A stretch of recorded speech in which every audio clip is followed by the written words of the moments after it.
বন্ধুরা, সেদিনকার তখন ছিল হচ্ছে ফ্রিজে মাংস। তা সলিড পিস থাকলে তো কেউ খেতে চায় না, তো সেটা দিয়ে আমি একটা কিছু বানাতে চাইছিলাম, তো বসিয়ে দিয়েছি বানাতে। তারপর এদিকে ডিমটা ফাটিয়ে নিলাম, দেখো একটা ডিমের কুসুম গেছে গিয়ে পুরো। তো তারপর এবার এখানে নিয়েছি, তৈরি করব চপ। তার জন্য এটা করে নিলাম, শুকনো করে নিয়েছি একদম। তারপর বানিয়ে নিলাম চিকেন চপগুলো। তারপরে বানিয়ে ফ্রিজে রেখে চলে গেলাম, আমি একটু বেরিয়েছিলাম আর কি। তা বেরিয়ে গিয়েছিলাম হচ্ছে গ্রেট ইস্টার্নে। আমার একটা বান্ধবী নিল ফ্রিজ, তো ওর জন্যই গেছিলাম। দেখো আমার এটা পছন্দ হয়েছে খুব, কালারটা কি সুন্দর না, এই কালারটাই নিয়েছিলাম। তারপর ওখান থেকে গেছিলাম স্পেন্সারে, আমাদের কিছু কেনার ছিল, কয়েকটা জিনিস কেনাকাটি সব করে নেওয়া হলো। তারপর ওখান থেকে বেরিয়ে আমরা গেলাম হচ্ছে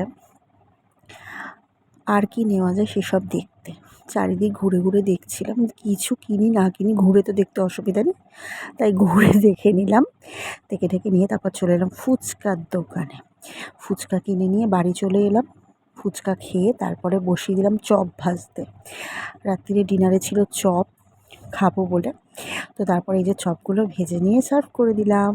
তারপর সবাই মিলে বসে জমিয়ে খেয়ে নিলাম। চলো আজকের মতো টাটা।